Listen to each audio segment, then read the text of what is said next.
오늘은 세상이 말하는 크리스마스 전날입니다.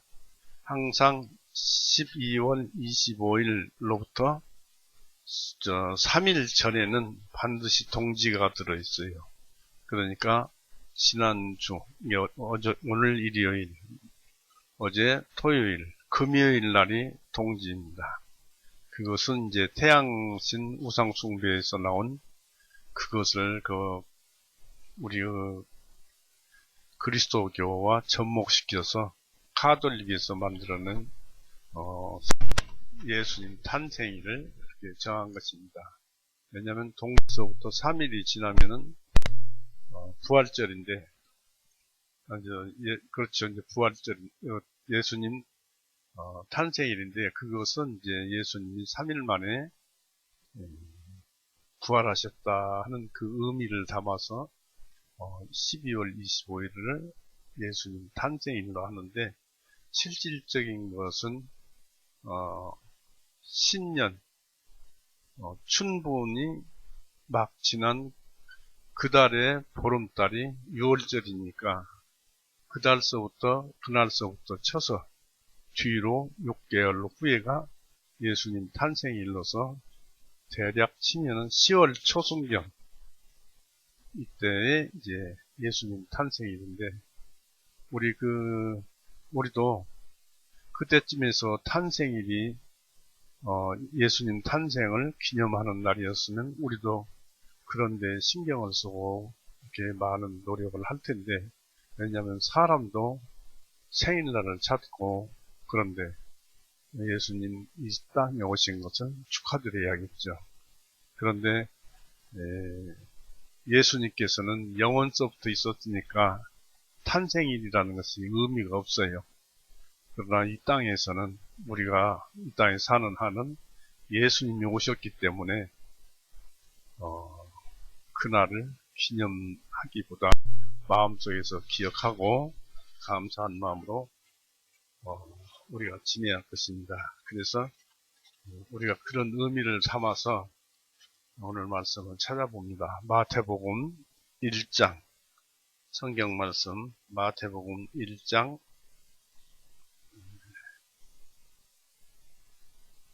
18절에서 마지막 절 25절까지, 마태복음 1장 18절에서 25절까지입니다. 같이 읽어봅니다. 이제 예수 그리스도 태어나심은 이러하니라. 그분의 어머니 마리아가 요셉과 정혼하여 그들이 함께 합하기 전에 그녀가 성령님으로 인하여 아이를 가진 것이 드러났더라. 그때 그녀의 남편 요셉은 의로운 사람으로 그녀를 공개적인 본보기로 만들기를 원하지 아니하여 은밀히 그녀와 헤어지고자 마음먹었더라. 그러나 그가 이 일들을 생각하고 있는 동안 보라, 주님의 천사가 꿈에 그에게 나타나 말하기를, 너 다윗의 아들 요셉아, 마리아를 네 아내로 삼는 일을 두려워하지 말라. 이는 그녀 안에 잉태된 아이는 성령님으로 인한 것이기 때문이라. 그녀에게 한 아들을 낳게 하시리니 너는 그분의 이름을 예수님이라 부를지니라. 이는 그분께서 자신의 백성을 그들의 죄들로부터 구원하실 것이기 때문이라 하니라.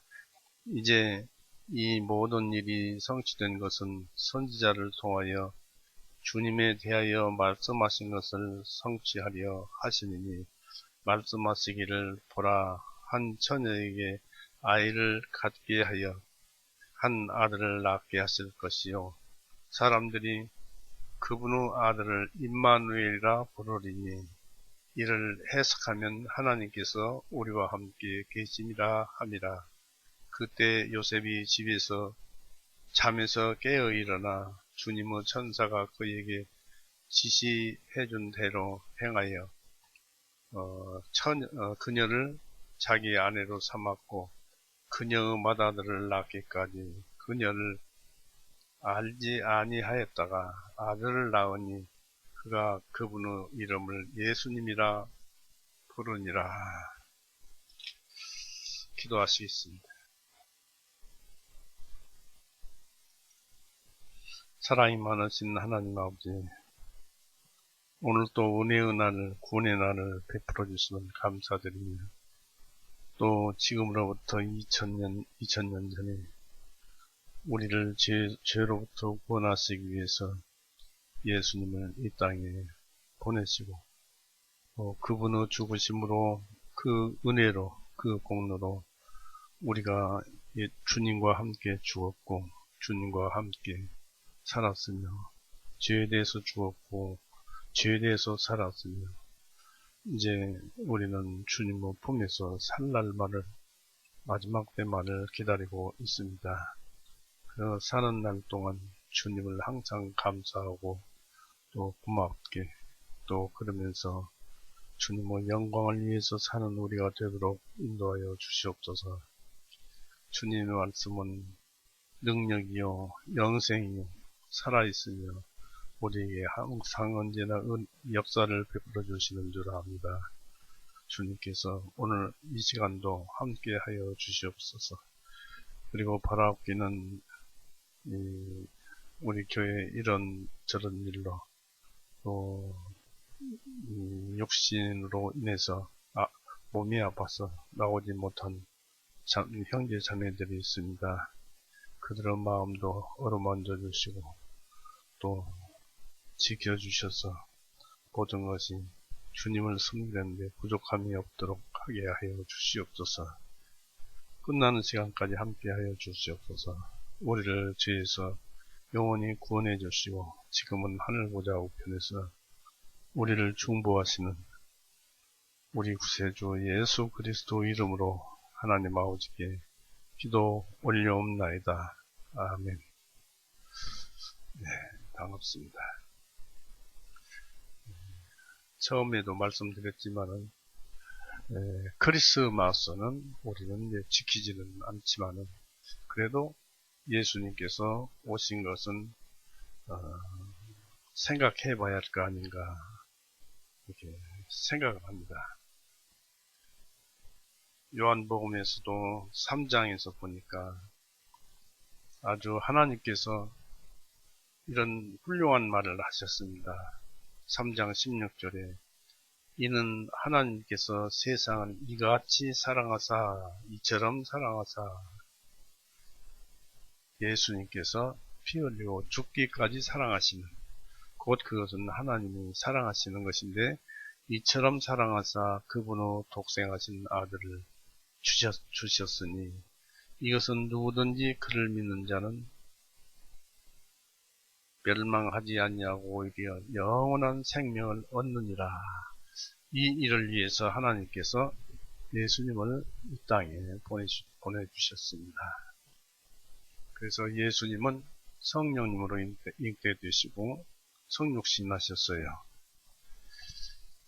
그런데 우리가 이제 새롭게 좀 맞이해서, 이날을 맞이해서 이렇게 좀 다른 사람들하고는 다르게 그 의미를 되새겨서 찾아보면은 이 예수 그리스도 성육신의 신비를 우리는 잊어버리고 신앙생활을 하지 않는가. 예수님의 성육신의 신비는 경외져야 합니다. 즉 다시 말해서 보이지 않는 하나님이 세상에 오셔서 육신을 입고 보이는 하나님으로 나타나신 것입니다.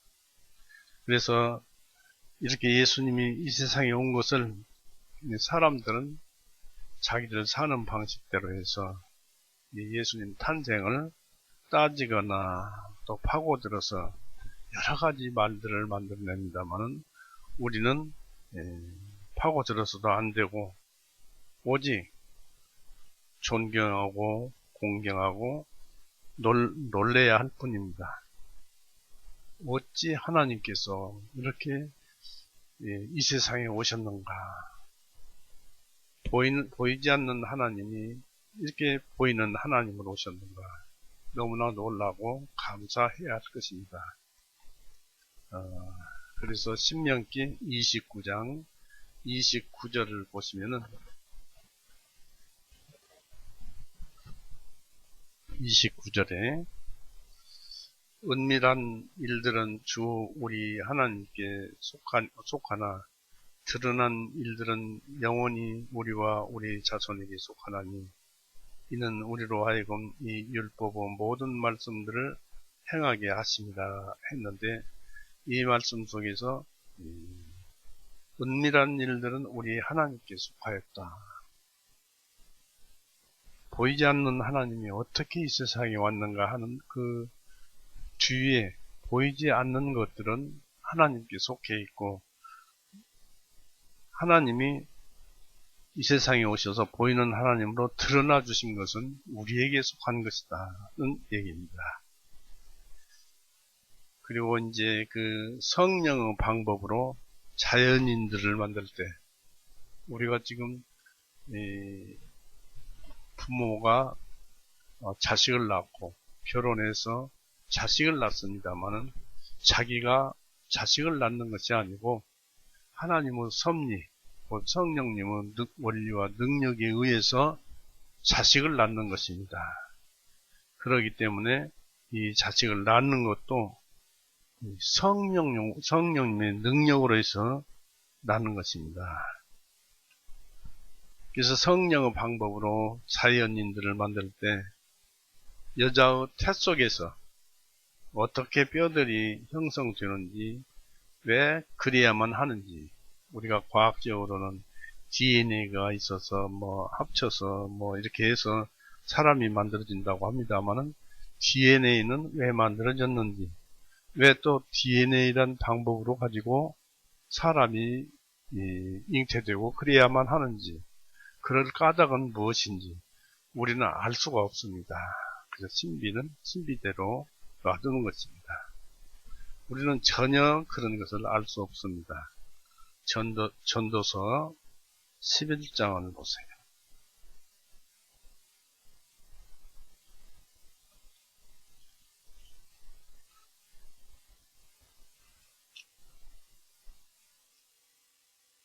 전도서 11장 5절에 보시면은 영의 길이 무엇인지, 또는 아이를 잉태한 여자의 태 속에서 뼈들이 어떻게 자라는지를 네가 알지 못함 같이 모든 것을 지으신 하나님의 일들을 네가 알지 못하느니라 했습니다. 그렇습니다. 그렇기 때문에 동정녀 마리아의 태 속에서 예수님께서 어떻게 형성되었는지 우리는 알 수 없겠죠. 신비한 일입니다. 그런 것을 선지자들은 이렇게 얘기를 했습니다. 시편 139편을 보세요.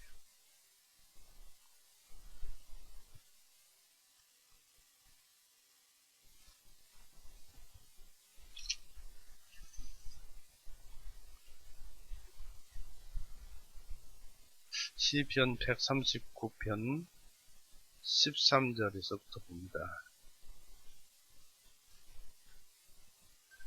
이는 주님께서 나의 신장을 소유하셨고 주님께서 내 어머니의 태 안에서 나를 덮으셨기 때문이니다. 내가 주님을 찬양하오니 이는 나를 놀랍고 경이롭게 지으셨음입니다.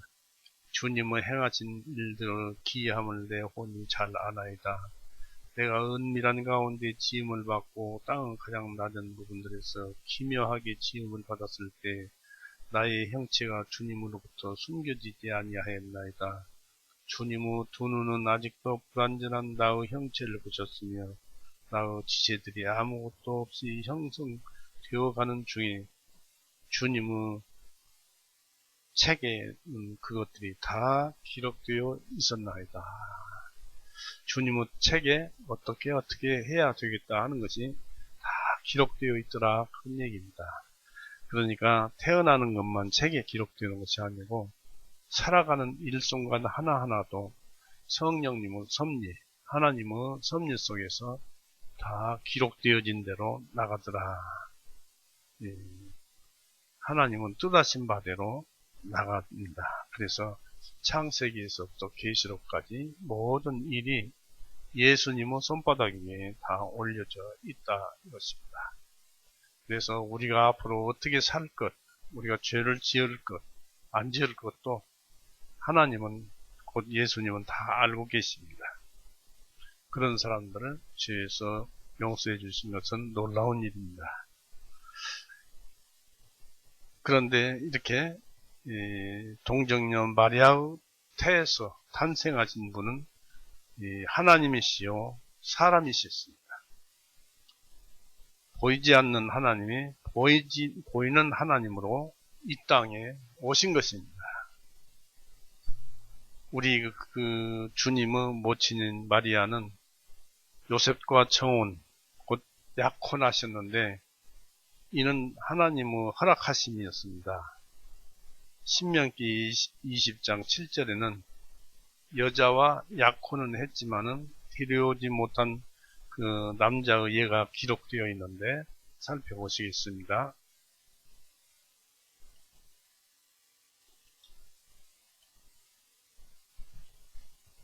신명기 20장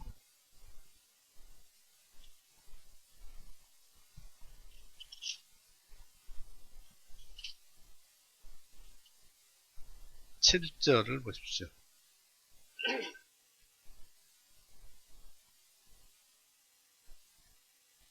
아내와 정혼하고 그녀를 취하지 못한 자가 있느냐? 그는 자기 집으로 돌아갈지니 그가 전투에서 죽으면 다른 사람이 그녀를 취할까 염려함이라 하라. 이 말씀은 이제 전쟁에 나간 용사들을 모집을 할 때 이런 사람은 전쟁에서 쓰지 않고 돌려보냈습니다. 곧 약혼자 때문에 용기를 내지 못하고 자기가 죽으면 다른 남자가 차지할까 해서 걱정을 하니까 돌려보내라 그런 얘기입니다. 이렇게 성경에서 정혼자도 하나의 약혼자, 하나의 그 결혼을 한 상태로 성경은 인정을 합니다. 그래서 이러한 사실은 우리가 알아야 할 것은 결혼을 존중하고 결혼을 금하고 독신을 완전한 것으로 생각하는 그 마귀들의 교리에 대항해서 결혼은 무엇보다도 귀중한 것으로 여기도록 하기 위한 것입니다. 성경이 그렇게 결혼을 하도록 하게 했어요. 그리고 성경 말씀에서도 하나님께서 말씀하시기를 독처하는 것이 좋지 못하니 혼자 사는 것이 좋지 못하다. 그렇습니다. 이 18절에서 동정녀였던 마리아가 결혼 전에 성령에 의해서 임신한 것이 드러났습니다. 사람들이 보기에는 수치이므로 결혼에 의해서 가려져야만 했습니다. 18절 보십시오. 이제 예수 그리스도 태어나시면 이러하니라. 그분의 어머니 마리아 요셉과 정혼하여 그들이 함께 합하기 전에 그녀가 성령님으로 인하여 아이를 가진 것이 드러났더라 했습니다. 또 19절에는 그때 그녀의 남편 요셉은 의로운 사람으로 그녀를 공개적인 본보기로 만들기를 원하지 아니하여 은밀히 그녀와 헤어지고자 하였음이었더라 했습니다. 여기서 보니까 정혼한 여자면 결혼한 여자나 마찬가지인데 다른 그 사내의 그 자식을 임신했으면 죽이라고 했습니다. 그런데 그러기 전에 이 사실을 요셉이 알고 그렇게 이 율법대로 본보기대로 하지 않으려고 했어요. 그래서 요셉은 참으로 의로운 사람이었어요. 그러나 마리아는 현숙한 여인이었어요. 그래서 믿는 자들은 믿지 않는 자와 이 멍에를 같이 내지 말아야 할 것입니다. 왜냐하면 그리스도인들은 진실을 얘기하기 때문에 그렇습니다. 우리는 성경대로 약혼을 하는 것이 좋습니다. 결혼 전에 약혼을 하는 것이 좋고 나중에 후회할 시간을 찾는 것보다는 신중히 고려할 시간을 가지는 것이 그 약혼으로 인해서 가지는 것이 좋습니다. 이 마리아가 하나님께 아브라함에게 약속한 씨를 잉태하였는데 요셉과 마리아가 통과하기 전에 잉태되었으니 이것은 실제로 성령님으로 잉태된 것이었습니다.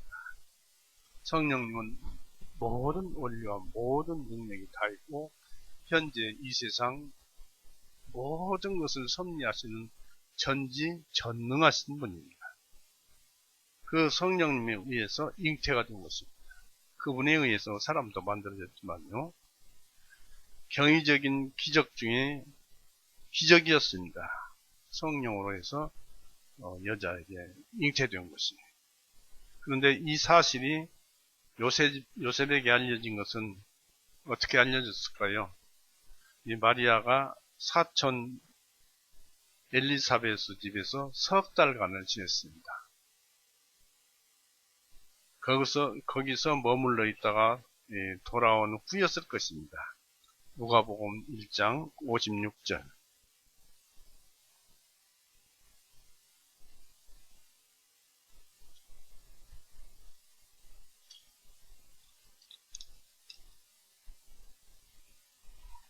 누가복음 1장 56절에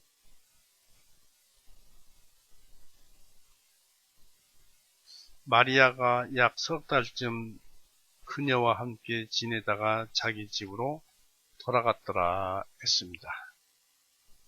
그러니까 거기에 있을 때 어떤 이 얘기를 들었느냐면 41절 보십시오. 엘리사벳이 이제 그 제사장 가문인데 엘리사벳이 마리아의 문안을 들었을 때 그때 아이가 그녀의 태 속에서 뛰노니라. 이에 엘리사벳이 성령님으로 충만하여 큰 음성으로 외쳐 말하기를 너는 여자들 가운데 복되도다. 또 네 태중의 열매도 복되시도다. 내 주님의 어머니께서 내게 오시다니 내게 이 어찌된 일인가 하고 경탄을 하고 존경을 했습니다. 자기와 나이 칭하가 있고 또 촌수는 어떻게 된지는 몰라도 나이가 어린데 처녀가 잉태를 해서 오니까 네 태중에 내 주님의 어머니라고 여기에 엘리사벳이 말을 하고 있습니다. 그래서 거기에서 석 달간은 있었으니까 대화를 하는 중에 요셉과 연통이 되어서 요셉에게도 임신 사실이 알려졌을 것이라는 얘기입니다. 그리고 이 마리아도 그 임신한 사실을 구태여 부인하지 않았습니다. 이 속에서 그리스도인들은 자기 자신 마음 속에 예수 그리스도께서 계심을 구태여 부인하지 않을 것입니다. 그리고 우리는 우리 자신을 하나님께 맡기고 살아가고 있습니다. 마리아의 마음은 자신의 무지함을 넘어 감사함으로 살고 있었습니다.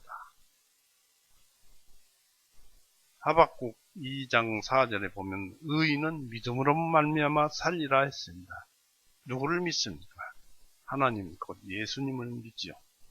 그 속에 생명이 들어있고 그래서 우리는 그 믿는 분 예수님께 우리 자신을 맡기고 살아가고 있는 것입니다. 근데 요셉은 의로운 사람이라고 했습니다. 19절에 아까 봤죠. 약혼자가 엄청난 그 죄의 행위를 받는 지경에 이르자 이 요셉은 실망하고 얼마나 괴로워했는지를 상상할 수 있을 것입니다. 말은 그렇게 했지만은 자기 부인이 될 사람이 임신을 했는데 사람으로서 반신반의가 아니라 남자가 없이 어떻게 여자가 임신을 하느냐 하는 생각 때문에 괴로워했을 것이고, 또한 심히 분노했어. 그 분노가 대단했었을 것입니다. 그러나 요셉은 극단적 행위를 피하고자 했습니다. 즉 다시 말해서 그녀를 공개적으로 본보기로 만들기를 원하지 않았습니다. 19절에도 그렇게 기록되어 있죠. 공개적으로 만들기를 원하지 않았다 했습니다. 그게 무슨 말씀이냐면은 그 처녀가 결혼을 했는데, 정혼을 했는데 혼자 임신을 하게 되면은 죽을 죄예요. 그 죄는 율법에 의하면 약혼한 처녀가 행음하면 돌로 쳐 죽이도록 되어 있습니다. 신명기 22장 보세요.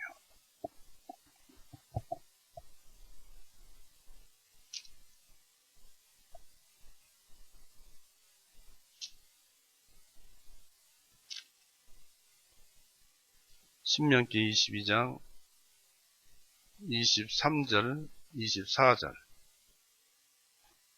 만일 처녀인 여자가 한 남자와 정혼하였는데 어떤 남자가 성읍 안에서 그녀를 만나 그녀와 함께 누우면 그때 너희는 그 둘을 성문의 문 밖으로 끌어내어 그 둘을 돌로 쳐서 죽일지니 이는 그 처녀가 성읍 안에서 소리치지 아니하였기 때문이요.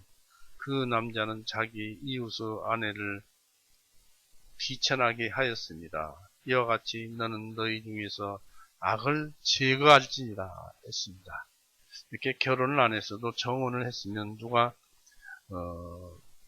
그 강간을 한다든지 그랬는데 여자가 소리치지 않고 그냥 조용히 지나갔다든지 해서 그것이 알려질 경우에는 남자나 여자 둘을 죽이라고 했습니다. 그런데 이제 쳐 죽이도록 되어 있기 때문에 요셉은 그런 방법을 택하지 않고 오직 마리아의 임신 사실이 널리 다른 사람들에게 널리 퍼지기 전에 그 마리아를 죽이는 것을 싫어하였습니다. 그래서 요셉은 자기 조상 유다의 경우처럼 행음한 며느리를 불사를 하는 그 처벌을 피하였습니다. 요셉은 참으로 마음이 넓고 의로운 사람이었습니다.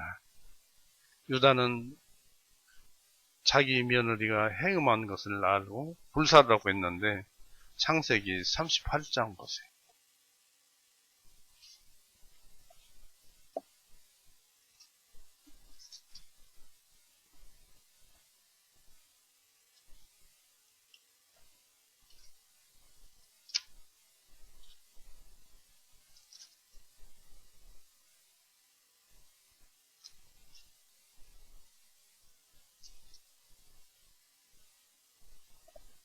창세기 38장 24절 보세요. 이제 그 며느리가 이제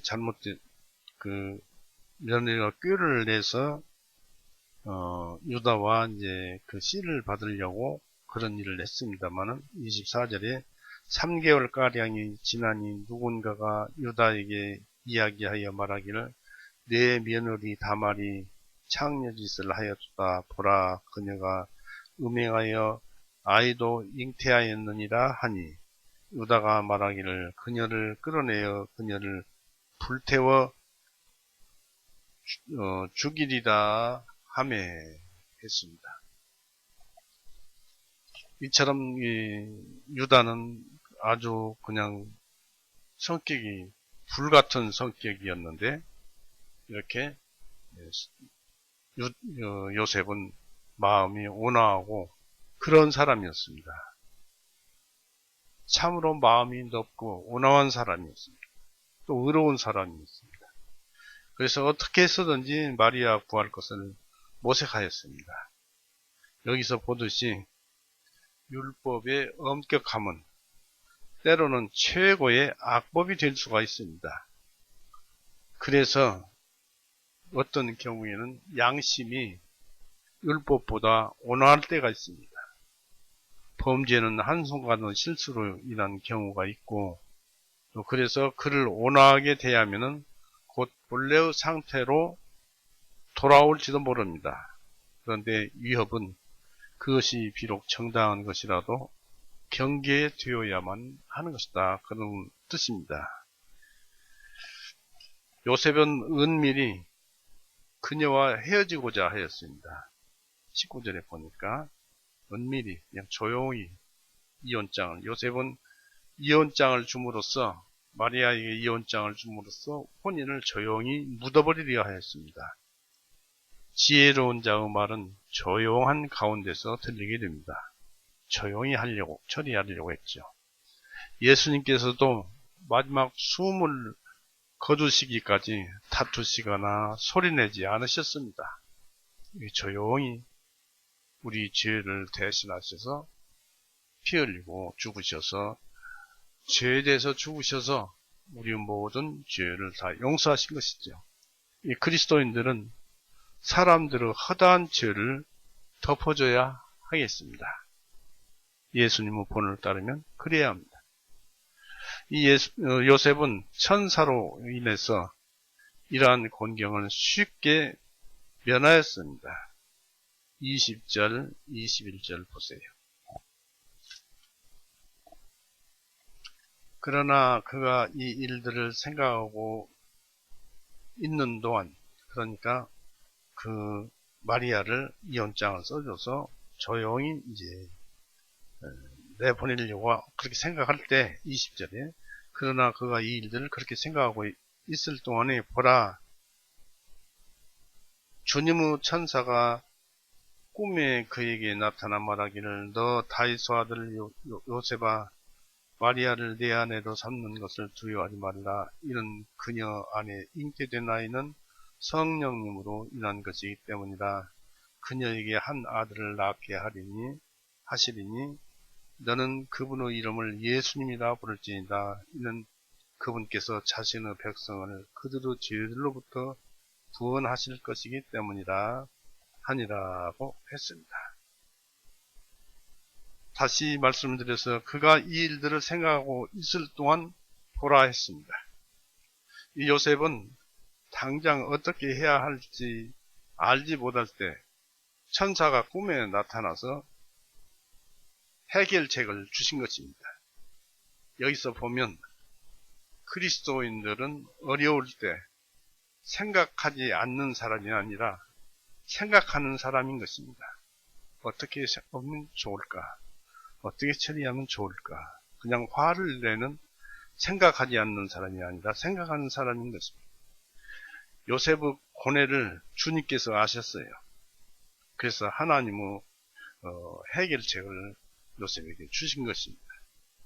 여기서 하나님은 그리스도인들을 위해서 보이지 않는 방법을, 천사들을 사용하신다는 사실입니다. 요셉의 꿈속에서 나타나셨습니다. 우리가 매우 조용하고 침착한 가운데 있을 때 하나님의 뜻을 가장 잘 깨달아 알 수 있는 때가 그때입니다. 하나님의 영은 창세 이래로 수면 위에 운행하십니다. 하나님께서 주시는 생각이나 꿈이라면은 그것이 헛된 것이 아니라는 증표를, 그게 하나님께서 어떤 그 생각이나 꿈을, 이런 것을 그 사람에게 줄 때는 헛된 것이, 그 환상이나 꿈이 헛된 것이 아니라는 것을 꿈속에다가 그렇다는 증표를 담아서 꿈속에다 넣어줍니다. 즉 생각이나 꿈에 그 증표를 내포하셔서 우리로 생각나게, 또는 꿈으로 말씀하십니다. 그러니까 우리가 꿈을 평상시에, 꿈은 이제 개꿈이라고 합니다만은, 하나님의 꿈은 그 꿈이 하나님의 말씀이라는 증표를 담아서 꿈을 꾸게 하시기 때문에 그 꿈을 믿을 수밖에 없다. 또는 환상을 믿을 수밖에 없다. 왜냐하면 그 속에다가 이것이 사실이라는 증표를 넣어서 환상으로 알려주시고 꿈으로 후계에서 가르쳐주기 때문에 그렇습니다. 그래서 그것을 요셉에게 그렇게 증표로 알려주셨어요. 요셉은 그가 진행하는 결혼을 그대로 실행할 것을 지시받았습니다. 그런데 그 말씀이 어떤 말씀이냐면 20절 중간 부분에 너 다윗의 아들 요셉아 마리아를 내 아내를 삼는 일을 두려워하지 말라고 합니다.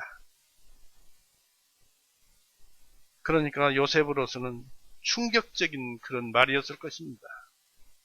요셉은 가난하게 살았으므로 자신의 존재나 이런 것이 비천해서 잊혀진 자처럼 살았습니다.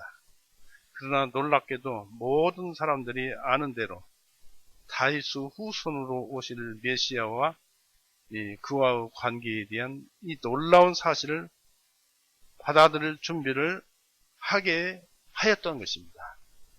비로소 내가 다윗의 자손이고 유다 지파에 속한 사람이고 이 나를 통해서 또 그 데려올 아내를 통해서 마리아를 통해서 그리스도가 오는구나 이런 것을 꿈에서 증거하니까 그 증표를 가지고 알게 되는 것이죠.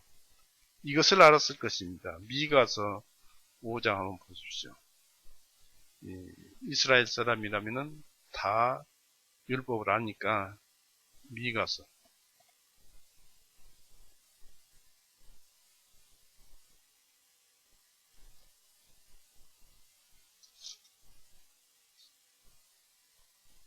미가서 5장 2절 5장 2절 그러나 너 베들레헴 에브라다야 비록 네가 유다의 수천 사람 중에서 작을지라도 이스라엘의 치리자가 네게서 내게로 나아오리니 그의 나감은 옛적부터 있었으며 영원부터 있었느니라. 영원부터 있었다. 유다 지파에서 나올 것이 영원부터 있었다는 것입니다. 그리고 다른 이사야서에서는 더러 많이 나옵니다만은 이사야서 11장을 보세요.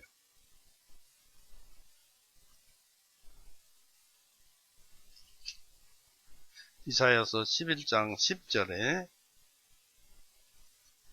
그날에는 이새에게서 한 뿌리가 있어 백성들의 깃발로 서리니 이새라는 것은 누군지 알죠? 다윗의 아버지가 이새죠. 그날에 이새에게서 한 뿌리가 있어 백성들의 깃발로 서리니 이방인들이 그것을 찾을 것이며 그의 쉼이 영화로우리라. 바로 유다 지파에서 여기서 한 뿌리가 나서 했는데 이것이 누구냐면 아브라함을 통해서 약속한 씨를 말을 합니다. 그것이 유다 지파에서 나겠다는 얘기입니다.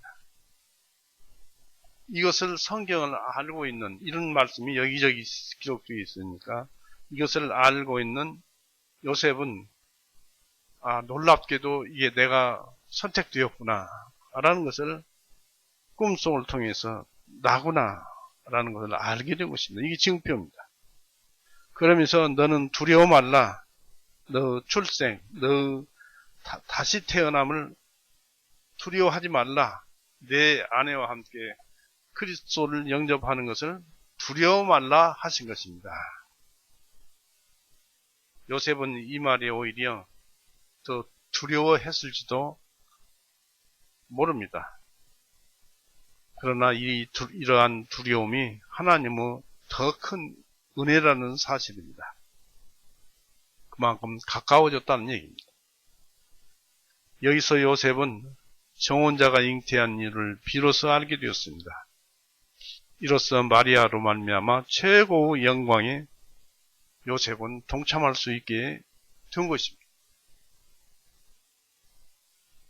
마리아가 잉태한 것은 자연의 능력이 아니라 바로 성령님의 능력으로 된 것입니다. 전지전능한 능력으로 된 것입니다. 이 세계를 창조하신 성령께서 이 세계의 구세주를 낳으셨습니다. 히브리서 10장 5절 보십시오.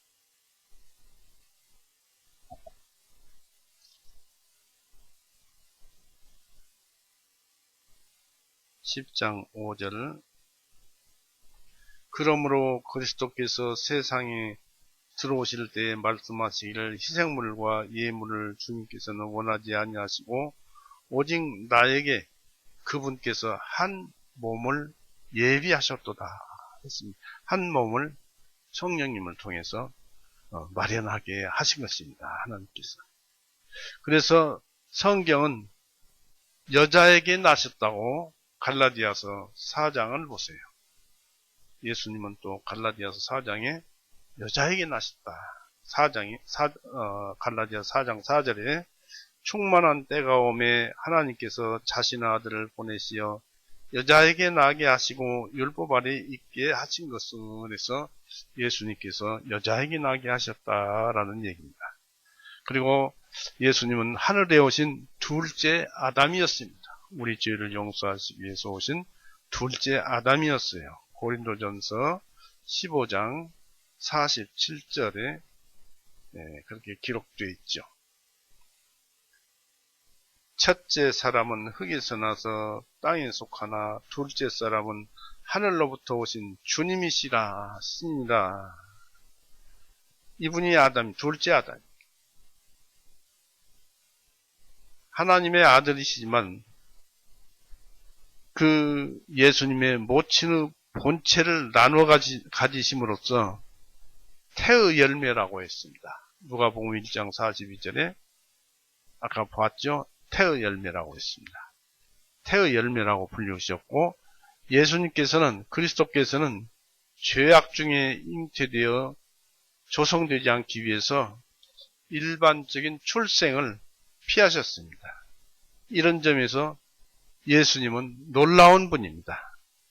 어떻게 그렇게 일상적인 방법으로 태어나지 아니하셨을까? 전지전능하신 성령님의 능력으로 예수님께서 하나님께서 육신을 입고 그 안에 하나님이 계신 것입니다. 그래서 성경에서는 그렇게 어떻게 예수님을 부르냐면 이사야 9장을 보세요. 기묘자라고 했습니다.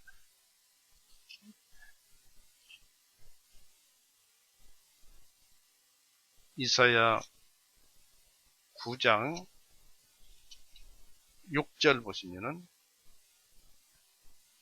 이는 우리에게 한 아이가 태어났고 우리에게 한 아들을 주셨으니 정사가 그분의 어깨 위에 있을 것이요 그분의 이름은 놀라운 분이라. 이 놀라운 분이라가 기묘자라는 뜻이에요. 개역성경에는 기묘자다. 또 우리 킹제임스 성경에서는 놀라운 분이라고 했습니다. 상담자라 전능하신 하나님이라. 예수님은 전능하신 하나님이라. 태초에 말씀이 계셨으니 그 말씀은 곧 하나님이십니다. 이 말씀이 이 세상에 오셨죠. 전능하신 하나님이라. 영원하신 아버지라. 화평의 통치자라. 분리올리라고 여기에 기록되어 있습니다. 또 그녀가 세상의 구세주를 낳을 것이라는 사실입니다. 21절에 마태복음 1장 21절에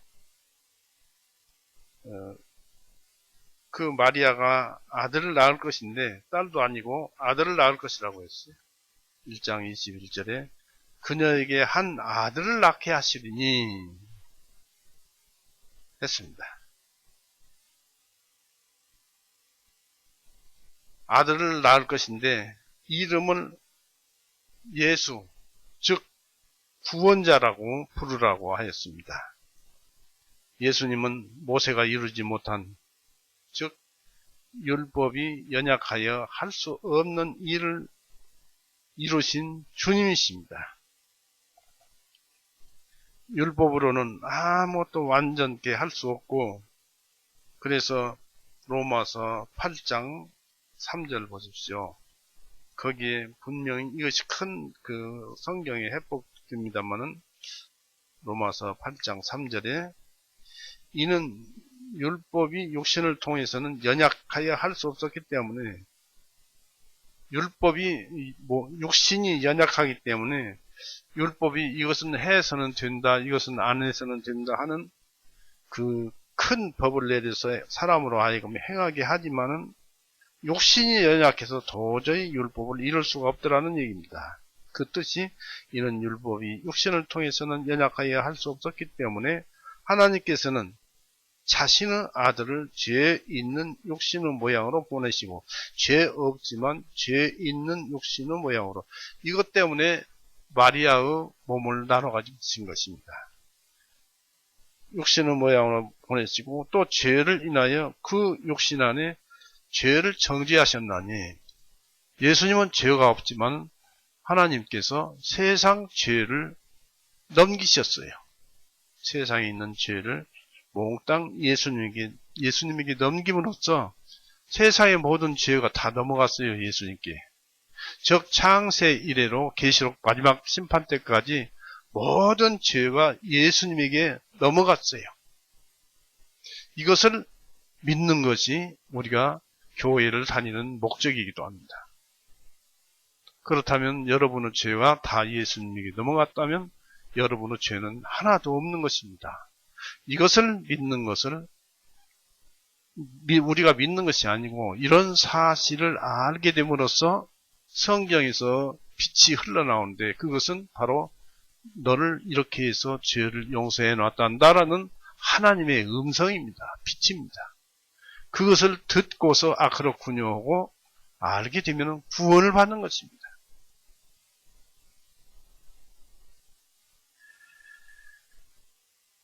바로 예수님은 이 일을 위해서 세상에 오셨습니다. 그래서 이런 일을 주님께서 이루셨죠. 그런데 또 이 이름은 예수님이라고 부르는 그런 뜻은 앞으로 그 이름은 여호와가 하나님이 즉 여호와가 되실 것을 암시하는 이름이기도 합니다. 즉 예수님이 하나님이 되실 것을 암시하는 이름이기도 합니다. 지금은 하늘보다 우편에서 중보하고 계시지만은 마지막 때는 그분이 하나님이 되십니다. 그 말씀을 고린도전서 15장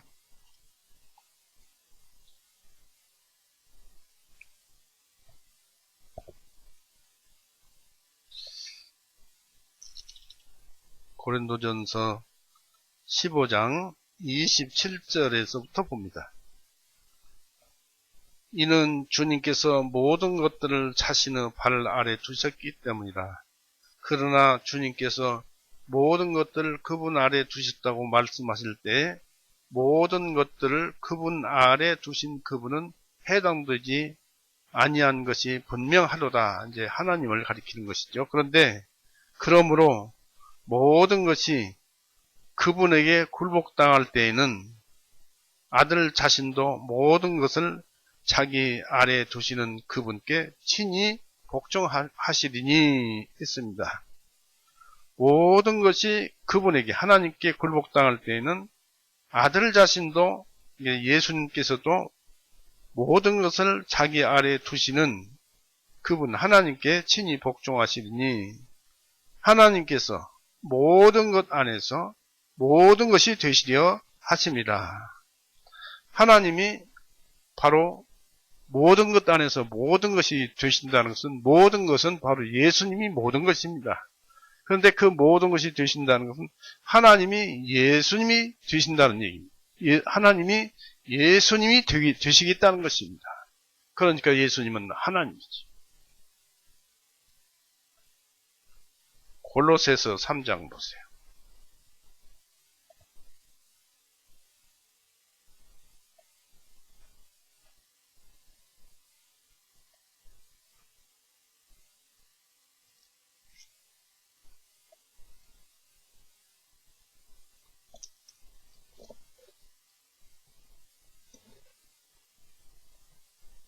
골로새서 3장 11절 거기에는 그리스도인이나 유대인이나 할례자나 무할례자나 미개인이나 수고디아인이나 매여있는 자나 자유인이 없고 오직 그리스도만이 모든 것이요 했습니다. 모든 것 안에 계시는 모든 것이요 모든 것 안에 계시느니라. 예수님은 모든 것을 관리하고 우리 마음 안에도 와 계십니다. 그래서 오직 그리스도만이 모든 것이요 모든 것이죠. 또 그 다음에 에베소서 4장을 보세요.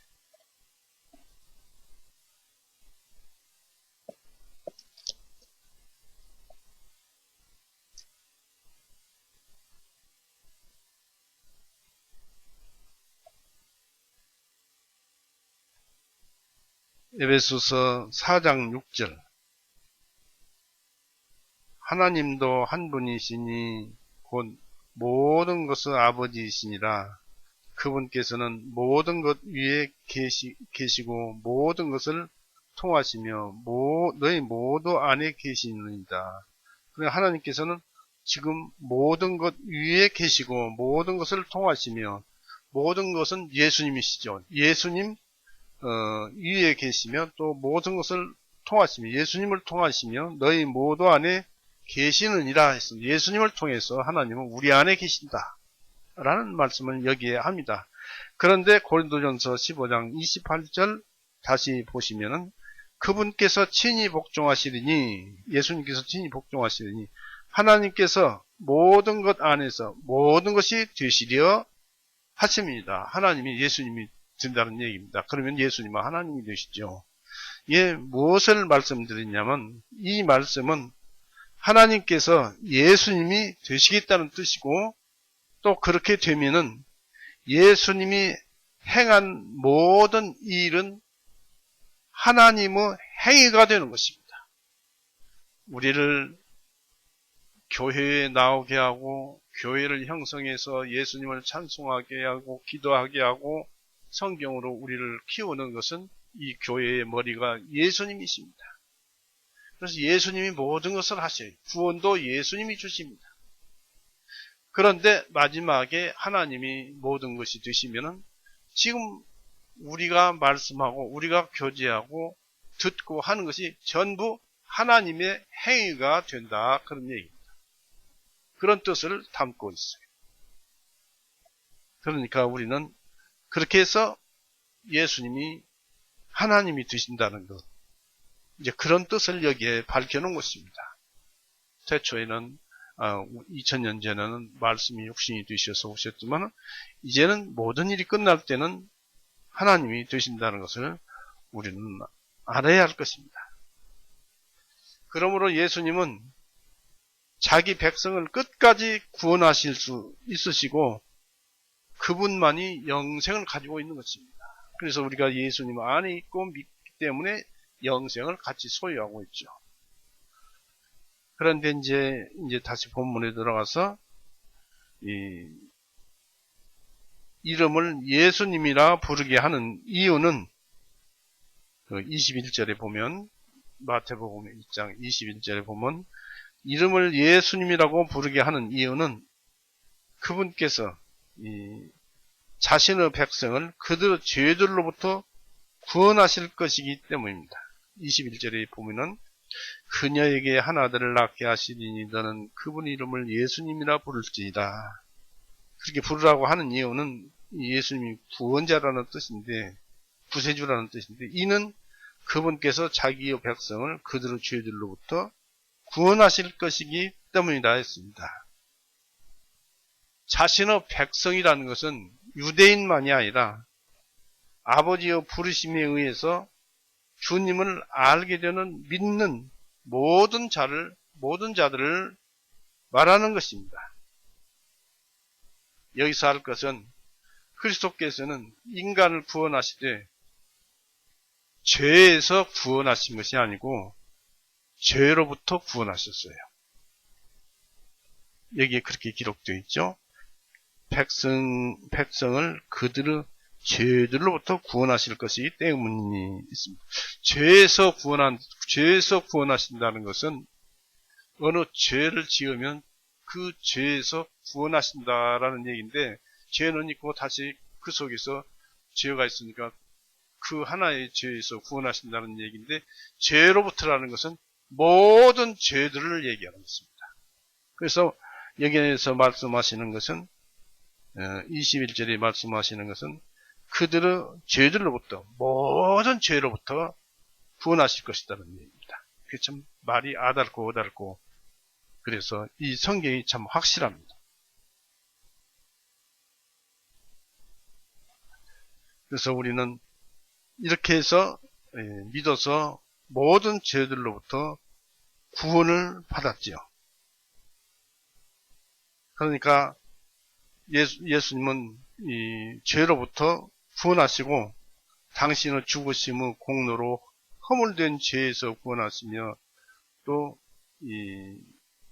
당신의 그 은혜인 모든 원리와 모든 능력의 집행자이신 성령으로 죄의 지배에서 우리를 구원하십니다. 예수님 안에는 믿음과 영생과 성령님이 계시죠. 말씀 안에는. 그래서 그분이 그렇게 구원하십니다. 말씀을 들으면 성령님이 역사하니까 구원하시는 거예요. 또 성령님은 바로 하나님의 영이시니까 하나님의 마음이 거기에 가 있고요. 또 그리스도는 자기 백성을 구원하시되 죄 가운데서가 아니라 아까도 말씀드렸습니다만 죄로부터 구원하시기 위해서 오셨고, 또 그들을 구원하시되 죄를 짓는데 자유함이 아니라 죄로부터 자유함을 위해서, 죄를 짓는 데에 구원시켜줬으니까 죄를 짓는데 이제 자유가 있다는 그런 죄를 짓는 데로부터 자유함이 아니라 죄로부터 자유함을 위해서, 그리고 모든 불법에서 구속하시기 위해서 오셨습니다. 디도서를 보세요.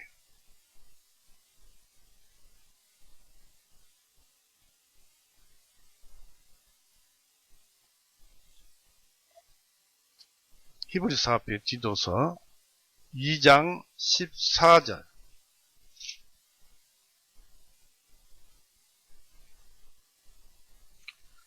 그분께서 우리를 위하여 자신을 주신 것은 모든 죄악으로부터 우리를 구속하시고 자신을 위하여 정결하게 하시어 선한 일들의 열심을 내는 특별한 백성이 되게 하심이니라 했습니다. 여기서 보니까 그분께서 우리를 위하여 자신을 주신 것은 그 가장은 모든 죄악으로부터 우리를 구속하시고 했습니다. 이렇게 함으로써 그런 자들을 사람 가운데서 구속함을 받아서 죄인들과는 구별되신 예수님께 속하게 되는 것입니다. 그래서 우리가 예수님께 속했어요. 예수님과 하나가 되었어요. 계시록 14장 4절 보세요. 계시록 14장 4절에 이들은 여자들과 더불어 자기를 더럽히지 아니한 자들이니 이는 그들은 순결한 처녀들이기 때문이라. 이들은 어린 양께서 어디로 가시든지 따라가는 자들이며 사람들 가운데서 구속을 받아 하나님과 어린 양께 첫 열매들이 된 자들이니라. 항상 주님을 따라다니는 첫 열매들이 되는 사람들이다. 그런 얘기입니다. 그래서 우리는 구원받으면 주님과 함께 동행하고 하나님과 함께 동행을 합니다. 이제 예수님 탄생이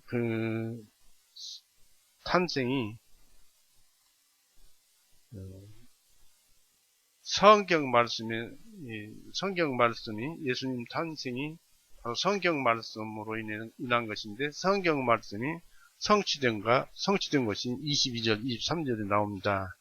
22절에 보면은 이제 이 모든 일이 성취된 것은 선지자를 통하여 주님에 대하여 말씀하신 것을 성취하려 하심이니, 말씀하시기를 보라, 한 처녀에게 아이를 갖게 하여 한 아들을 낳게 하실 것이요, 사람들이 그분의 이름을 임마누엘이라 부르리니, 이를 해석하면 하나님께서 우리와 함께 계심이라 함이라 했습니다. 임마누엘, 하나님이 우리와 함께 계시다. 그냥 성경책으로 읽을 것이 아니라 실제로 하나님이 우리와 함께 계신 것입니다. 주님의 제자 마태는 유대인들에게 여기서 구약의 예언들은 우리 주 예수님에게서 성취되었는데, 이 예수님이 바로 오실 그분, 바로 그분이라는 사실이 분명해졌고, 더 이상 다른 사람, 다른 자가, 다른 그리스도가 없고, 바로 이 예수님이 모든 선지자들이 증거한 그분이라고 얘기한 것이, 말을 하는 것입니다. 그래서 그리스도 탄생으로 이루어진 성경은 하나님께서 아하스 왕에게 약속하셨던 표적, 즉 보라 처녀가 잉태하리니 라는 그 말씀의 성취였습니다. 이사야 7장 14절 보세요.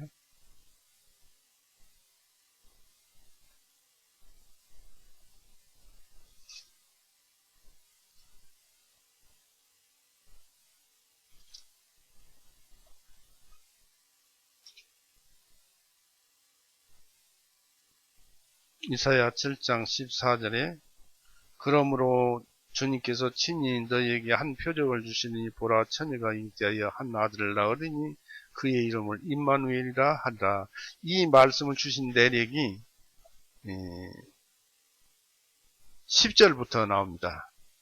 또한 10절부터 보면 또한 주님께서 아하스에게 다시 전하여 말씀하시기를 너는 주 너 하나님께 한 표적을 구하되 깊은 곳에서든지 높은 곳 위에서든지 그것을 구하라 하셨으나 아하스가 말씀드리기를 나는 구하지 아니하겠으며 나는 주님을 시험하지 아니하겠나이다 하였더니 이에 이사야가 말하기를 오 다윗의 집이여 이제 너희는 들으라. 너희가 사람들을 지치게 하는 것이 작은 일이기에 너희가 너희 하나님까지도 지치게 하려는 것이 작은 일이겠느냐? 그러므로 주님께서 친히 너희에게 한 표적을 주시니 보라 처녀가 잉태하여 한 아들을 낳으리니 그의 이름을 임마누엘이라 하리라 해서 오히려 하나님을 표적을 주신다는 것을 거부함으로써 믿지 않는 것을 드러냈는데 오히려 하나님은 그런 것을 보시고 함께 하시겠다는 거기에서 하나님의 사랑을 봅니다. 사람들이 하나님께서 예수님께서 이 세상에 오신 것은 세상에 죄악이 엄청나게 많으니까 오신 것입니다. 어쩔 수가 없으니까 자기가 창조하신 사람들을 구원하시기 위해서 예수님을 보내신 것입니다. 이것이 하나님의 사랑입니다.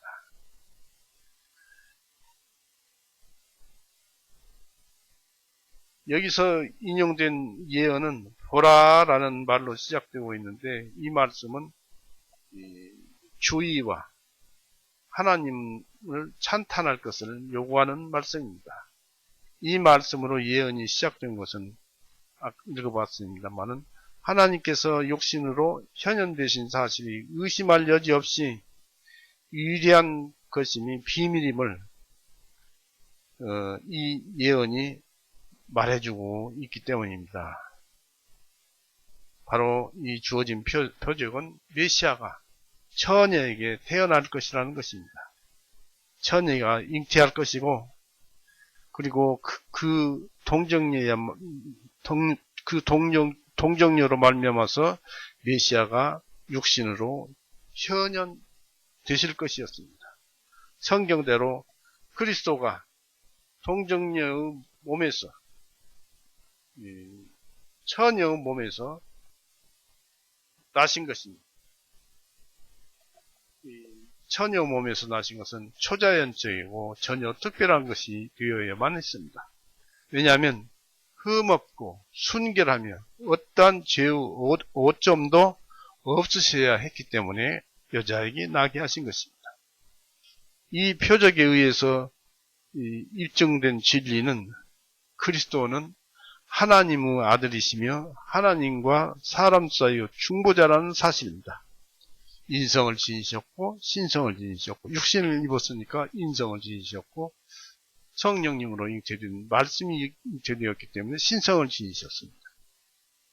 그래서 사람들이 그분의 이름을 임마누엘이라 부르리니 23절에 그렇게 기록되어 있죠. 하나님이 우리와 함께 계신다라는 뜻입니다. 곧 보이지 않는 하나님이 예수님으로 이 세상에 나타나셔서 그분이 하나님이신데 그 하나님이 인간들하고 같이 한다. 바로 이 예수님은 하나님이셨다라는 그런 뜻을 여기에 표현하고 있는 것입니다. 즉 하나님께서는 우리 가운데 성육신 하셔서 우리와 더불어 우리에게 의를 주시고 하나님과 화목케 하시고 교제를 가지게 하셨습니다. 하나님과 사람 사이에 화평과 일치를 위해서 아까도 말씀을 드렸습니다만 신성과 인성의 두 성품이 중보자란 그 한 인격 안에 결합된 것은 얼마나 완벽하고 다행스러운 일이겠습니까? 하나님이시고 사람이시고 그러니까 사람을 잘 알고 하나님을 잘 아니까 중보하실 것 아니겠습니까? 그러나 복음의 빛을 비추어서 우리는 하나님이 우리의 본성에 더하여 우리의 관심 속에서까지 우리와 함께 계시는 하나님, 즉 임마누엘이 되심을 알 수 있습니다. 그래서 구원받은 자는 성령님이 들어와서 우리를 변화시켜 주면서 또 말씀이 구원받게 하시고 그 안에 하나님이 함께 하셔서 이 삼위 하나님이 구원받은과 동시에 그 사람 안에 들어와 계시는 것입니다.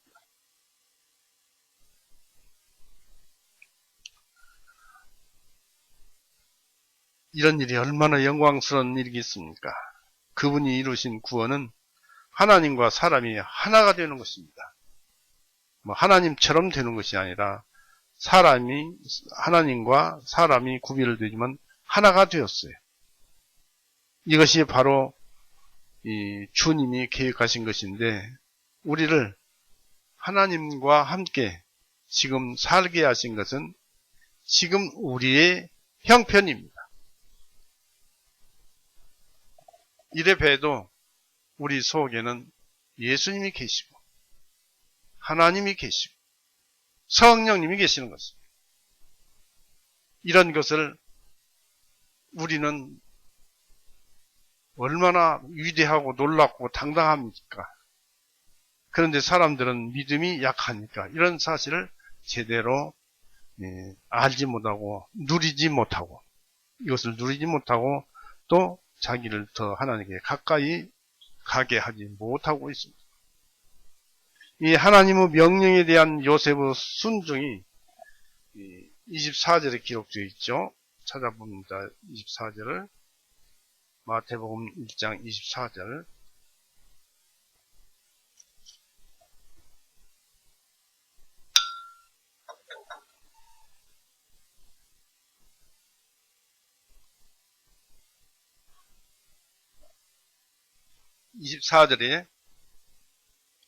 그때에 요셉이 잠에서 깨어 일어나 주님의 천사가 그에게 지시해 준 대로 행하여 그녀를 자기 아내로 삼았고 데려왔다는 얘기입니다.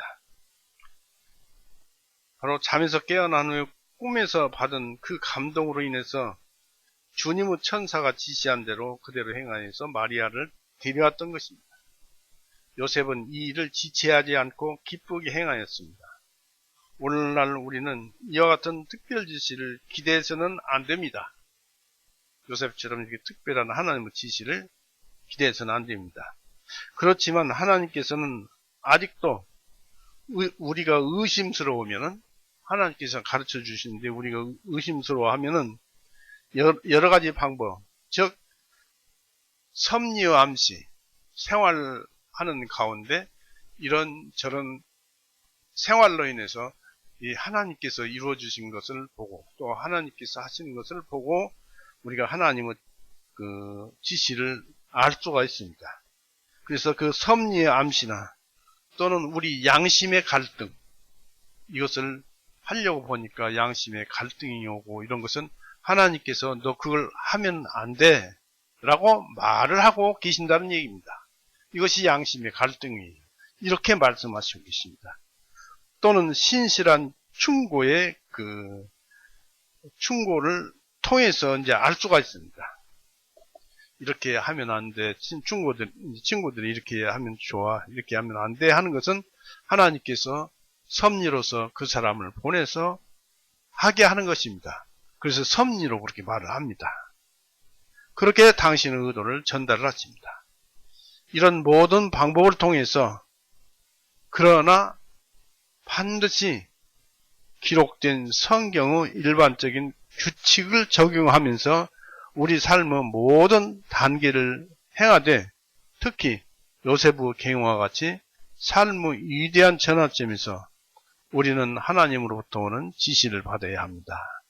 그러니까 그런 일이 있더라도 성경과 비추어 봐야 할 뿐더러 그런 그 양심이라든지 갈등이라든지 또는 이제 그 이런저런 친구라든지 또는 섭리에서 일이라든지 이런 것에서 암시한 것을 받아서 할 것이 아니라 성경에 기록된 대로 그 말씀을 보면은 성경 말씀에는 누가 있다고 그랬죠?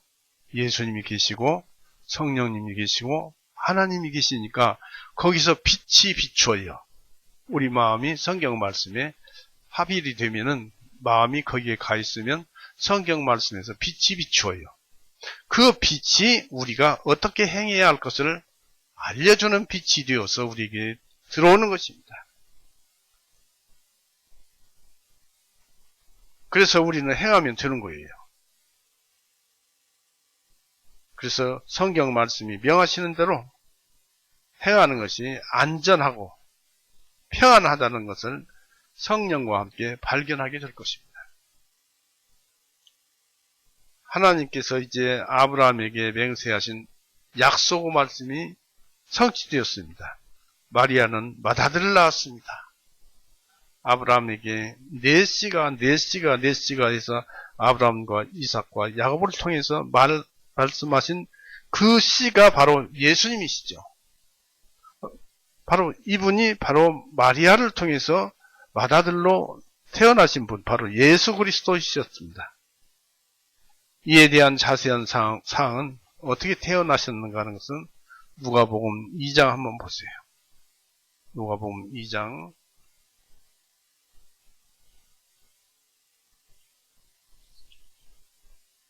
1절에서 조금 읽어보겠습니다. 누가복음 2장 1절에서 그 날들 후에 가이사르 아우수스로부터 한 칙령이 내려 온 세상으로 하여금 조세 등록을 하게 하였는데 이 조세 등록은 구레뇨가 시리아 총독되었을 때 처음 실시한 것이라 모든 사람이 각기 자기 고향으로 조세 등록을 가니라. 요셉도 나사렛에서 성읍에서 나와 갈릴리로부터 유대로 올라가서 유대 사람이죠. 올라가서 베들레헴이라 부르는 다윗의 성읍에 이르러 이는 그가 다윗의 집과 혈통에 속해 있었기 때문이다. 자기와 정혼한 아내 마리아와 함께 조세 등록을 하러 갔는데 그녀가 아이를 가져 배가 불렀더라. 그들이 그곳에 있는 동안에 날들이 차서 그녀가 아이를 낳게 되었더니 그녀가 자기의 맏아들을 낳아 포대기로 싸서 그분을 구유에 뉘었으니 이는 여관에, 개혁성경은 사관에 그랬습니다만 여관에 그들을 위한 방이 없었기 때문이다. 같은 시간에 그 지방의 목자들이 들에 거하면서 밤에 자기 양떼를 지키더니 보라 주님의 천사가 그들에게 임하고 주님의 영광이 그들을 두루 비추며 그들을 심히 두려워하고 그 천사가 그들에게 말하기를 두려워하지 말라. 보라, 내가 모든 백성에게 미칠 큰 기쁨, 좋은 소식을 너희에게 가져왔나니 이는 이날 다윗의 성읍에서 너희를 위하여 한 구주가 나셨기 때문이니 곧 주님이신 그리스도시니라고 해서 여기서 태어난 과정을 상세히 얘기하고 있습니다.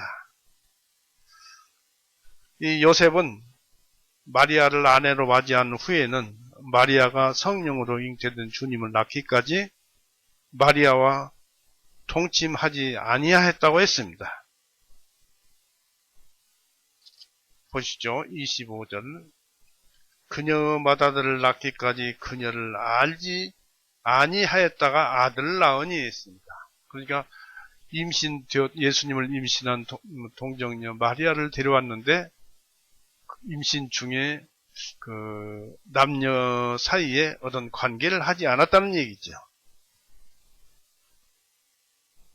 바로 이것이 기록되어 있어요. 성령으로 잉태된 주님을 낳기까지 마리아가 동침하지 아니했다고 말했습니다. 여기서 마리아가 죽을 때까지 동정녀인지 일부에서는 또 그런 말을 한다고 합니다.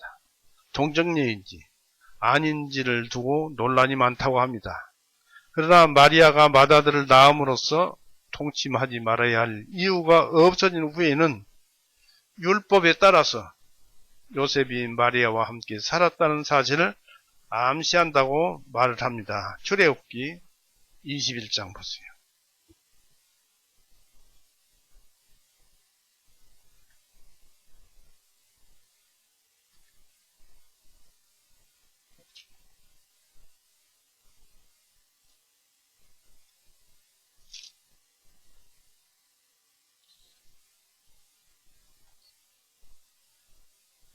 출애굽기 21장 10절. 만일 그가 다른 아내를 얻을지라도, 이 사람이 아내를 또 얻었어요, 이제.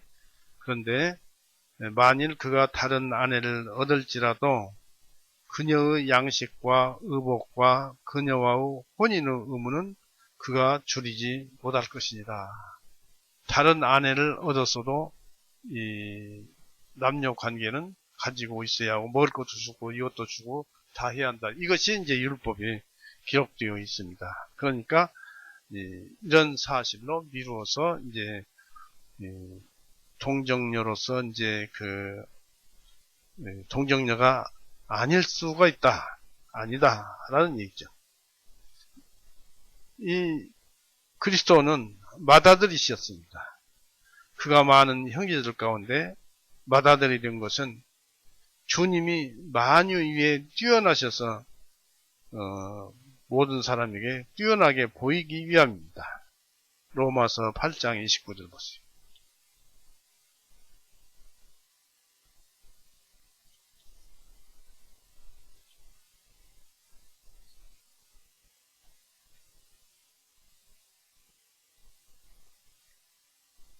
(8장 29절에) 이는 하나님께서 미리 아신 자들을 자기 아들의 형상과 같은 모습이 되게 예정하셨으니 이것은 그분으로 하여금 많은 형제들 중에 처음 나신 분이 되게 하셨습니다 하고 여기에 기록되어 있습니다. 또 히브리서 2장 보세요. 히브리서 2장 14절 15절. 자녀들은 살과 피에 함께 참여하는 자들이 되는 것 같이 그분 자신도 같은 모양으로 참여하는 자가 되시면, 우리처럼 예수님께서도 참여가 되었다 그런 얘기죠. 되시면 자신의 죽으심을 통하여 죽음의 세력을 가진 자, 그 마귀를 멸망하시며 또 죽음을 두려워하여 일평생 매여 종로로 타는 모든 자들을 건져내려 하십니다. 그러니까 그리스도인들은 순교도 이런 마음에 의해서 순교할 수 있는 거예요. 세상에 두려울 바가 없어요. 죄만 두렵지 죄를 짓지 않는 일에 죽고 살고 하는 것은 이미 우리는 건너뛰었다, 넘어갔다, 두렵지 않다는 것을 이 말씀에서 더 얻을 수 있습니다. 이 요셉은 자기에게 주어진 지시에 따라서 아기의 이름을 예수라고 불렀습니다. 하나님께서 구세주로 임명하셨으므로 우리는 당연히 구세주로 알고 그분의 말씀을 따라야 할 것입니다.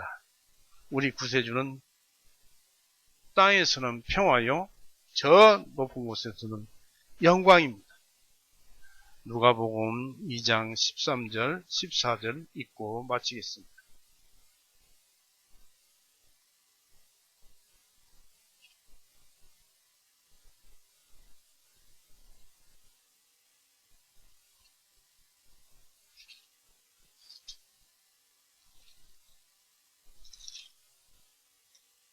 누가복음 2장 13절, 14절 같이 읽어봅니다. 그리고 같이 읽습니다. 호리언이 수많은 하늘 군대가 그 천사와 함께 있어 하나님을 찬양하여 말씀드리기를 지극히 높으신 곳에 계신 하나님께 영광이요 땅 위에서는 평화와 사람들을 향하신 뜻이로다 하니라고 했습니다. 예수님은 이 땅에 우리에게 평화를 주시려 오셨고 또 예수님께서 골고다에서 피 흘리고 죽으시고 우리의 모든 죄를 대신하신 것은 바로 하나님의 영광이었습니다. 그래서 높은 곳에는 영광이요 땅에서는 평화로다 하시는 그런 말씀을 이게 기록하신 것입니다. 그래서 우리는 항상 예수님이 이 세상에 육신을 입고 오셔서 모든 일을 다 성경을 이뤄놓고 믿기만 하면 되는 그런 커다란 은혜를 주셨고 또 하나님이 이 세상에 오셨다가 하늘로 다시 가셨다는 것 성경 기록으로서 우리는 확실히 알고 믿어졌잖아요.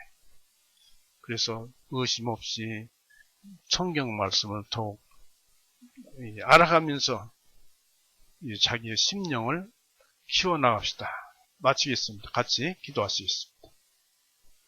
살아임하신 하나님 아버지, 오늘도 우리에게 주님의 이 탄생의 말씀을 통해서 참으로 하나님께서 이 땅에 오셨다가 다시 하늘로 가셨다는 사실을 알게 되었고 또한 더불어서 우리에게 의와 화평을 우리에게 선물로 주셨고 더불어 사랑도 주셨으며 또 더 큰 것은 이 죄로 인해서 썩어져 죽어 없어질 육신을 마지막 때에 다시 부활시켜서 또 변화시켜서 저 영적 세계에 맞도록 변화시켜서 주님과 함께 있게 하여 주실 것을 감사드립니다.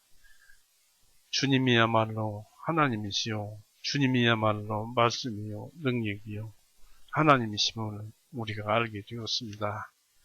우리를 언제나 보호하시고 지켜주시옵고 심령을 키워주시옵소서.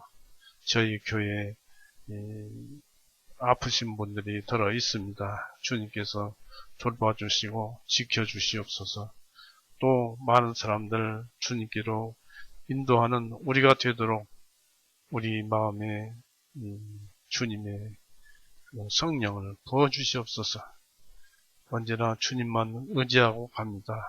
주님께서 인도하여 주시옵소서. 오늘도 이 한 시간 주셔서 감사합니다. 언제나 주님을 감사드리며 우리를 죄에서 영원히 구원해 주신 그 은혜에 감사하며 하나님 아버지께 예수 그리스도의 이름으로 이 모든 것으로 기도 올렸사옵나이다. 아멘. 마치겠습니다.